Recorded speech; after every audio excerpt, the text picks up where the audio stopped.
Hi, I'm Billy Keels, the host of the Going Long podcast. Every week, I'm going to be here interviewing the absolute best in the business as it relates to real asset investing, as well as real Main Street investors. We're going to be having conversations where you can listen in, and that's going to help you to continue on your path to education so that you feel much more comfortable as well as confident in investing long distance. So make sure that you go ahead and subscribe to the channel. Make sure that you're liking it as well, because that way you can get every single episode as soon as it comes out. And by the way, don't forget to leave today's episode a 5-star review. Let's go ahead and listen to today's conversation. Welcome to the Going Long podcast. We're back once again to continue to help to educate you so that you feel much more comfortable and confident investing beyond your backyard. I'm your host, Billy Keels, and if you've ever wanted to know how IT skills can convert into long-distance investing success, then guess what?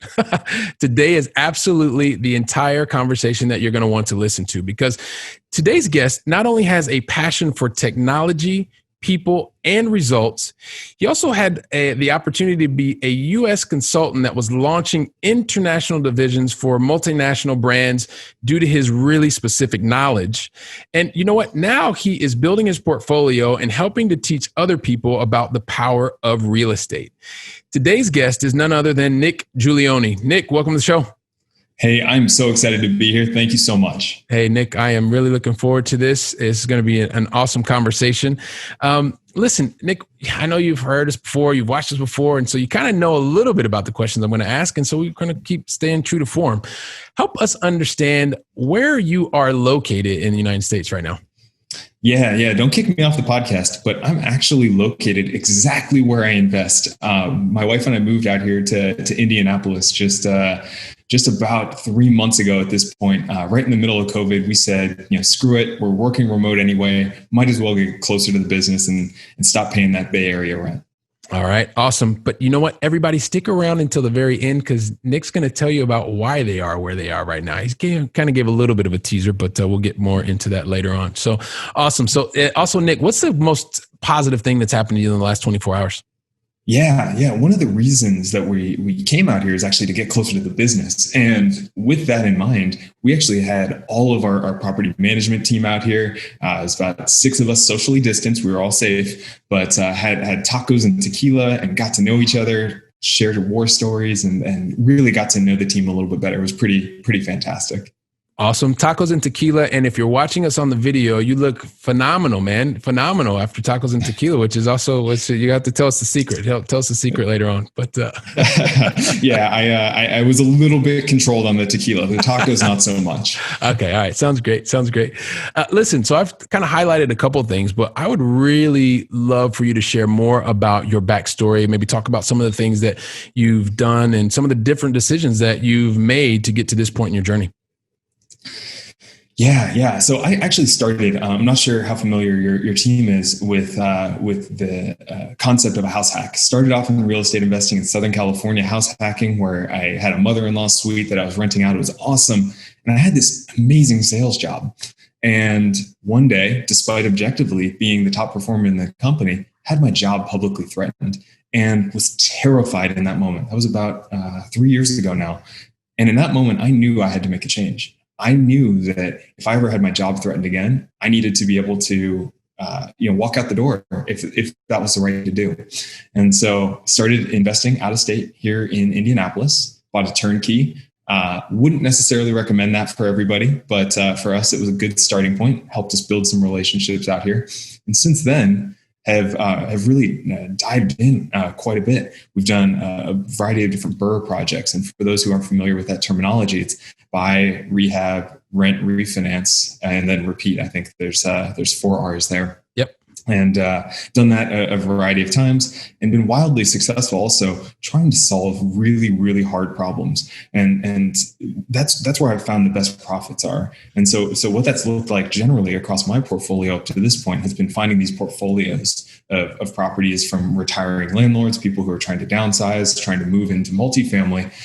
Those are extremely difficult to finance here in the United States. So I go in there, I find ways to bring a chunk of money to the table, either with a partner or somebody else that wants to buy a piece. And then I come in and get seller financing on the rest. So being able to balloon our portfolio over the last several years, we're up to just a hair under 60 units at this point in 3 years.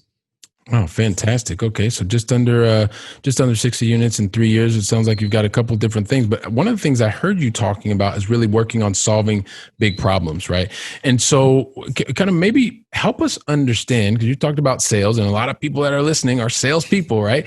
But what's this desire or enjoyment of solving problems? Yeah. That's a great question. I'm a puzzles guy. I played video games growing up. It was all about solving the problem, and being the most creative person in the room generally has treated me pretty well throughout my education and then through my career, and now in the real estate investing. I'm doing well for myself. I do well in my W-2, but I don't have unlimited money. And when I go in there and I solve a hard problem, I can oftentimes find deals with no and low money down. And in those cases, I can just explode my rate of return simply because I'm able to solve the hard problem and limit the amount of money invested, which just allows me to grow all the faster.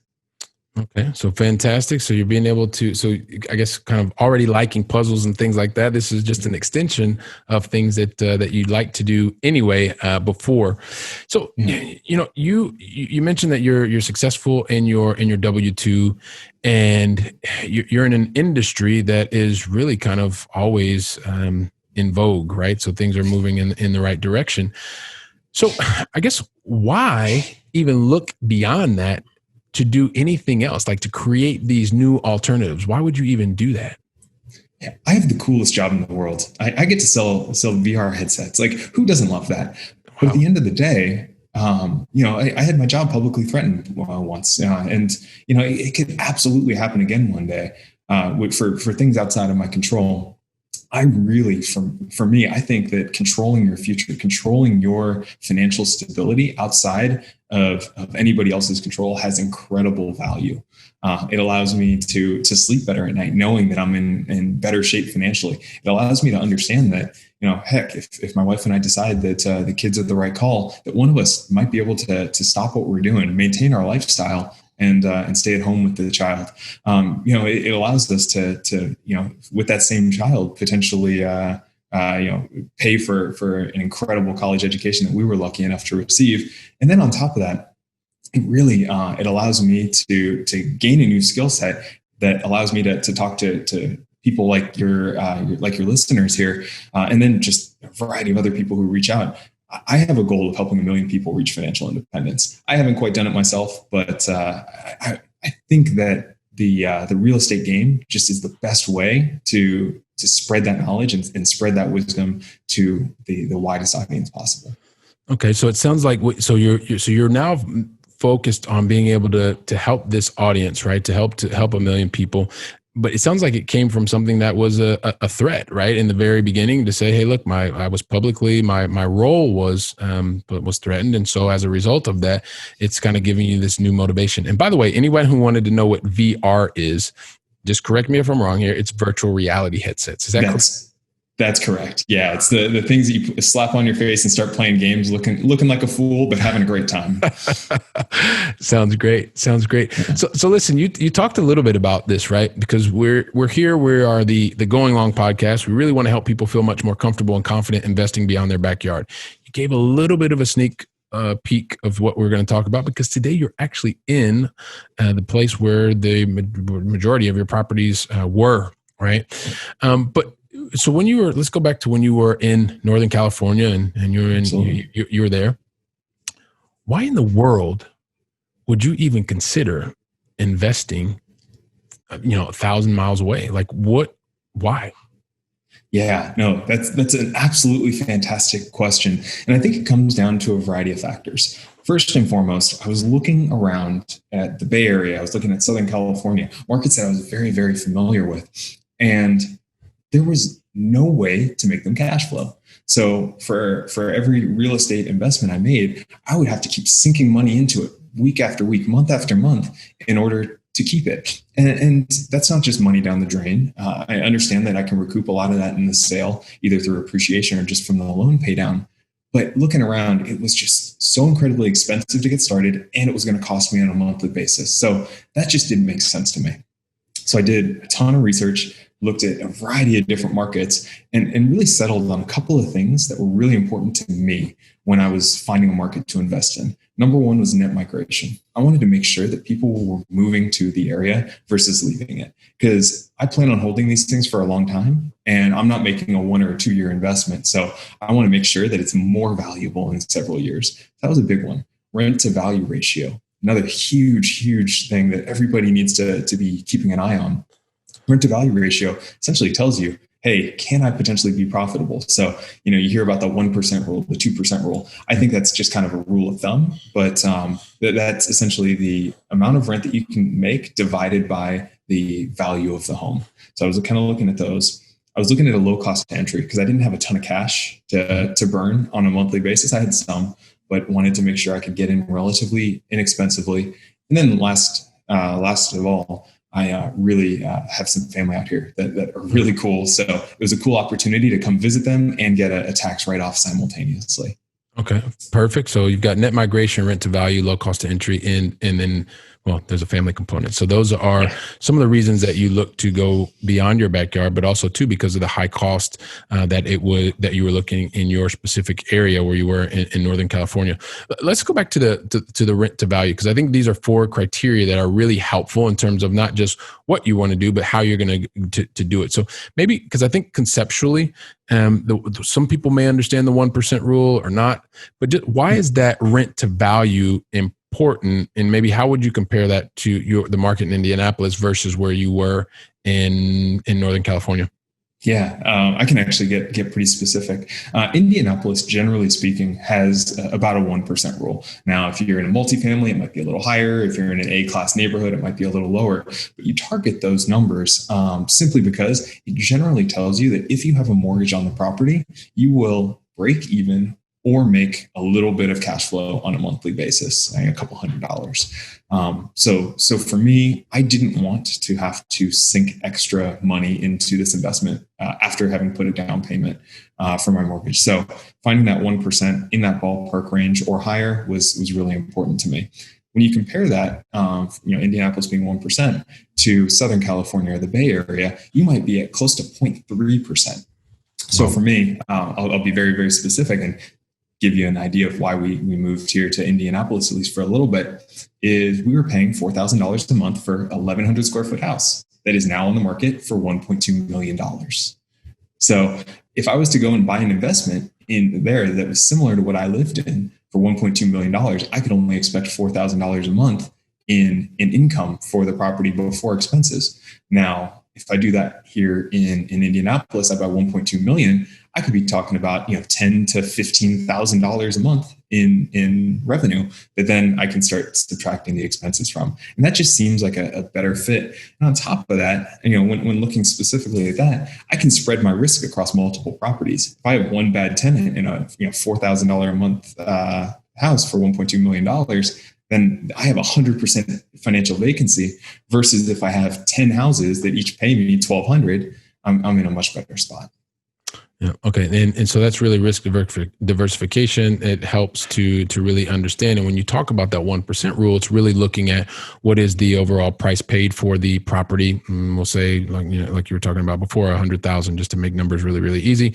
Is it going to rent for at least 1,000 a month? Right. And so from there, then you can work all of your operating expenses. You get your net operating income. If you have debt, then you can subtract the debt service, and it gets you to what you are actually your cash after debt service or net income, as many state. So that's really, really helpful, Nick.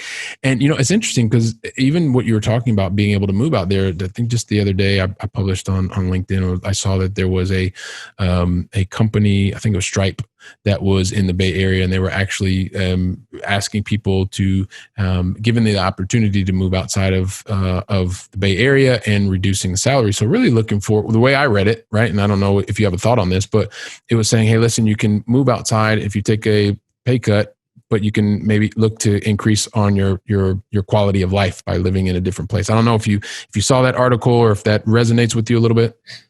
I didn't see that particular article, but this whole situation resonates with me incredibly. My wife and I both work for Bay Area companies, and my wife is now a full-time remote employee. She can move anywhere in the world. For me, it looks like that may be an option in the future. Still unclear, but I will, if I do that, take a pay decrease that is for a specific region. But I can tell you that I think the world is about to get much more spread out. And in getting more spread out, it's going to become a much smaller world. People are going to be moving here and there. It's going to be pretty fantastic. So for all the people that are listening that are there in Europe, I think some of these coastal cities are absolutely going to get hammered from a value perspective, as all these high paying people in New York, San Francisco, Los Angeles are kind of like, guys, why are we spending so much money on our housing? Why are we spending so much money in taxes when we can go live someplace awesome? I got to tell you, I'm loving Indianapolis so far to actually be living here. And I got to tell you, for the pay decrease I'm going to probably take if I opt to stay here, it's so incredibly worth it from a cost of living perspective and a quality of life perspective. Yeah, and I think that will resonate with a lot of people, especially in the IT sector, right? Or in those types of roles. And I know that during the day I'm also in the type of role where I'm in sales, right? But working remotely 100% right now. So it's a unique perspective, but it's something that you absolutely can do for specific types of roles.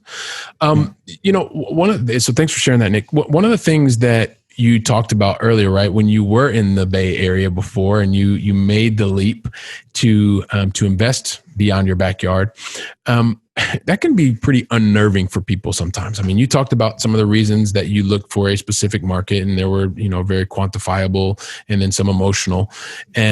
But help walk us through that process so that you actually have the right eyes on your assets that are thousands of miles away. Yeah, that's actually the biggest thing I can recommend to everybody is build your team. You are not that good. Most of the people that are listening to this, I'm not that good, to be clear. Most of the people that are listening to this don't understand construction all that much. Like they have a general understanding. They've watched a couple episodes on HGTV, but they don't necessarily understand the cost of remodeling. They don't understand what the legalities are from renting a property. They don't necessarily understand all the parts of purchasing a property. So you need to build a team around you that will take care of you. I think it starts with your agent. Have an awesome agent who is then being checked by an awesome inspector, who is then working with your contractor to make sure it's in the shape you want it, who then has to rent with your property manager. It's absolutely vital that you have all these people on your team and looking over each other's shoulders, because you're absolutely right. When you're 1,000 miles away, you have no idea what's going on. And when there's money involved, there oftentimes can be greed or people looking the wrong direction. And so making sure you have a team of people who are all watching your back and watching each other and aren't necessarily related, aside from being related to you, I think is absolutely key. Okay. And that getting the team on the same page and working and coordinated, and that, it's not an easy thing to do, but it is at the same time, it's important to start doing. And there are lots of people that don't. And so I'm glad that that is something that you really focus on. And, we couldn't have two people that work in the IT sector and not talk about this, right? Because this is, we should have to talk about it. So what role has technology actually played in you being able to better attain or get closer to your goals? And let's go prior to 3 months, right? Not the last 3 months, but prior to that, when you were on the left coast. What role did technology play? Yeah, I'm a big old nerd. You guys, anybody who looks at me on the video here will see that same thing. Big old nerd. I'm a systems guy. I'm not that good. I'm not that smart. So I build systems for myself. So I will tell you that technology has absolutely made everything that I do completely feasible. I've got this crazy project management software that I use to essentially organize my life, organize my projects, organize who I have to contact when, my CRM. It's all fantastic. I've got another piece of software that's just absolutely fantastic that I use with my assistant, that I use with my contractor and my property managers. That we're all dumping data in there for portfolio management, that we're tossing photos, we're tossing videos of the properties as they're getting upgraded and improved. So technology is the only way that we're able to do this from 1,000 or 5,000 miles away, because it actually allows you to, if not be in the room, feel like you're in the room when you're negotiating. Feel like you're in the construction zone when it's going down. The photos I would get 3 months ago on construction updates were fantastic and made me comfortable sending sending large sums of money to buy and upgrade homes. Yeah, that's awesome. So when you can get to the point where you can like buy and upgrade homes and have that feel, thanks to technology, or one of the reasons is because of technology, it really does. It becomes a game changer. It really starts to say, and I guess I've been doing it as well, right? From Barcelona back to the US in multiple markets. And it is a matter of saying, okay, well, how do I best leverage technology to be able to help, to help move the agenda forward? Yeah, I've purchased most of my homes without ever seeing them because of that technology and because of being able to be present through that technology. And I think, all of your listeners could probably do something very similar and build out those same systems. Okay, awesome. So we've talked a lot about where you are now, and I kind of want to, but before we get into to wrapping things up, I'd like for you to, Nick, tell us a little bit about. So you've talked about your portfolio and the things that you're doing, but if you could close your eyes and kind of say, let's say we're in IT, so 2 years is like light years away. You close your eyes and say 2 years from now, Nick, what are you doing? Who are you helping? Kind of what is your life and your business look like 2 years from now? Yeah, great question. I'm going to separate it into the two parts there. My life, I love my job. I hope I'm still in love with my job and still doing it because I think it's really darn cool. That said, I would like to, at that point, have the flexibility that if it doesn't fit my lifestyle anymore, then to be able to walk away. In that same vein, I would like for my wife to have that same flexibility. She loves her job, but again, I think the world is a better place when people are choosing to work versus being forced to work, and that's kind of my bigger mission, is to help 1 million people hit that same goal. So that's kind of that piece. From a business perspective, I go back and forth about how much I want to scale versus build a lifestyle business. And I like solving these hard problems, but I got to tell you, there are days where I'm stressed the heck out and just need some more of that tequila to get through the day. But at the end of the day, I think the important things that I want to be able to accomplish is, again, the business needs to support the lifestyle goals that I wanted. But then, the thing that I really enjoy about the business and the cool way we're able to give back is we partner with veterans associations here in the United States. We partner with battered women's shelters, helping these people get on their feet. I think that's just so darn cool that all these underappreciated groups and underhelped groups were able to support and find housing, and would love to help them, and then additionally help a lot of my residents to end up pursuing home ownership. My belief is that if I can sell these houses to my residents, that is going to be the best way for them to break out of a cycle of poverty that often can strike a lot of these groups. So that's kind of my 2 year light year vision is just being able to help more people while simultaneously supporting my family. Okay, fantastic. So being able to do both of those things, really on the corporate side, being able to have the freedom, if you continue to enjoy what you do, to stay there and continue to do that. And at the same time, if it's not fulfilling your life or helping to move towards growth and contribution, or some of the things I like to say, then you have that freedom also to be able to move on. And then with your real estate business, to continue to go out and impact lives. And so that sounds great. And I'm sure you are well on the way to helping 1 million people. So Nick, there's a lot of things that I want to continue to ask you. At the same time, I know that our time is limited. So there's this portion of the show that we talk about, which is called the Going Long Final Three. And the thing about the Going Long Final Three, Nick, is I never ask them unless you tell me that you're ready for me to ask them. Are you ready? I was born ready. I knew it. Awesome. All right. Here's the very first question. So let's talk to a little bit in the very beginning about where you are located in the United States. Now, if we kind of bring it back this side to the European side of things, help me understand, what is your favorite European city, either that you visited or still on your bucket list to visit? Yeah, well, I guess my kiss up answer is that, I'd love to come and grab a meal with you there in Barcelona one of these days. But I got to say that the honest answer is I've been promising my wife for years that we were going to go visit Italy. So anywhere in Italy that would put a smile on her face, I think we're going to try and hit that next year, because I've been putting that off way too long. All right. Awesome. And I think we were talking about this earlier on at the beginning of the show. I used to live in Italy, so it is highly recommended that you visit anywhere from north all the way to south, and be ready for the experiences. Will be very different in the places, all enjoyable. So fantastic. Let's see. So next question, we talked about a couple of things, right? There's mistakes that happen to every single entrepreneur, anyone who is successful, because we're usually pushing the boundaries. And so at the same time, rather than focus on the mistakes, really would be interested if you would share one particular lesson that you've learned from a mistake that has helped you to be a better investor person, and also that may kind of in the hopes that whoever is listening or watching us today doesn't have to pay 100% for the exact same error. Yeah, I could fill an entire podcast just on the mistakes I've made. Many of them I paid well above retail.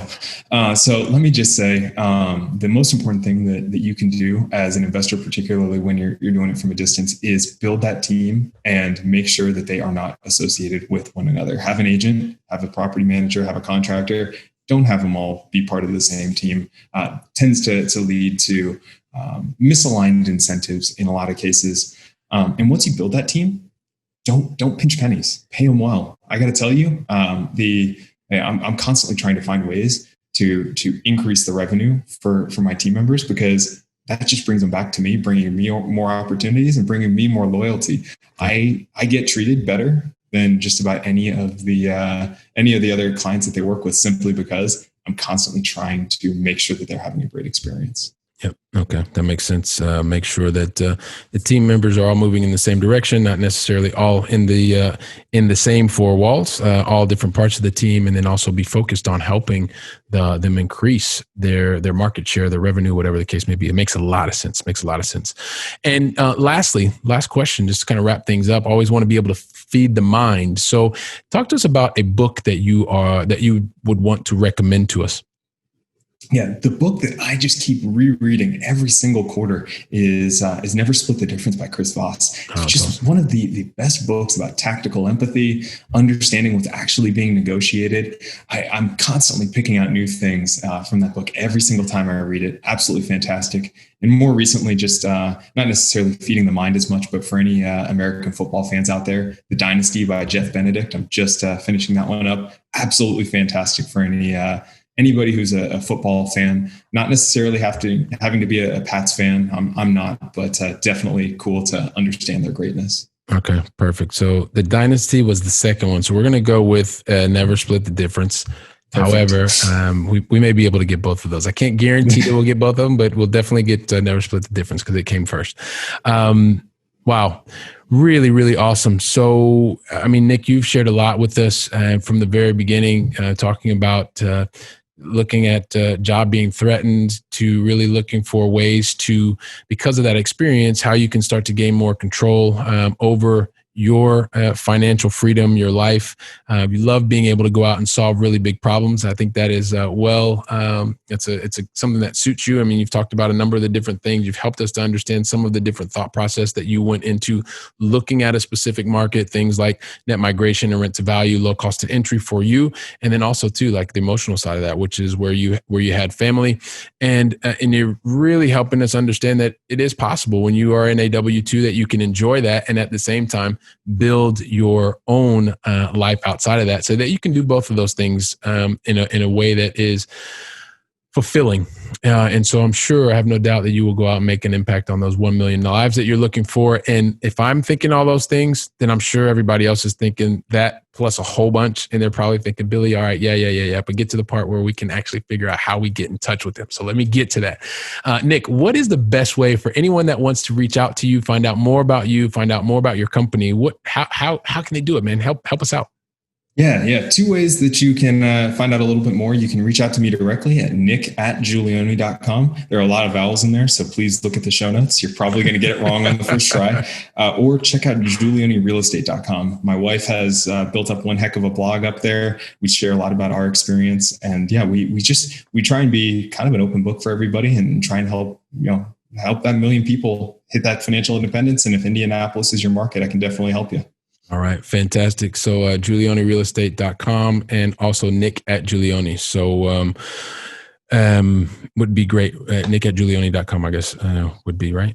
And yes, sir. Perfect. Awesome. So we'll make sure that we get all of that correctly in the show notes. So also if you're listening or you're watching and you just want to make sure you get it right, just go to the show notes and click there and you can get right in touch with Nick, as well as his wife, find out more about what they have been doing, what they will be doing, and especially if you want to know more about what's going on in Indianapolis. So with that, listen, Nick, it's been awesome. I want to thank you on behalf of everybody here with the Going Long Podcast Nation audience. Thank you very much for taking the time to share your story with us and help us to all be much more informed investors moving forward. Hey, thanks for having me. Really appreciate it. It's been awesome. All right. Fantastic. And so with that, listen, for the Going Long audience, I want to thank you once again for joining Nick and I today. I'm sure that you've gained a lot of value in the conversation. And you know what, if I can ask, like I always do, go out and share the episode with at least 2 to 3 other people. And that way you can continue to bring more other like-minded people that are really staying positive and want to continue to be educated and go out and take action. So I want to thank you for doing that right up front. And then also too, Nick and I are really interested in understanding, what did you think about today's episode? What were the things in the conversation that were really helpful? I know Nick would love to know that. I would love to know that. And then after leaving that, feel free. If you want to leave us a 5-star review, you can do that as well. So go right ahead. And until next time, I want to wish you a wonderful day. Go out and make it a great day. And we will talk to you next time. Thank you very much. Wow. Don't you love hearing from top-notch experts in the field? When I was getting started, I really wish that I would have had access to such experts. And even more, I wish they would have given me like a really simple list of things to follow so that I could have gotten to my goals much faster and been much happier even sooner. So that's why I've created for you the 7 things that you should avoid in order to be successful in long distance investing. And you can pick that up really easily by going to billykeels.com/7 things to avoid. And also, if you liked today's episode, don't forget to leave a 5-star review. I'm looking forward to seeing you on our very next episode, so go out and make it a great day.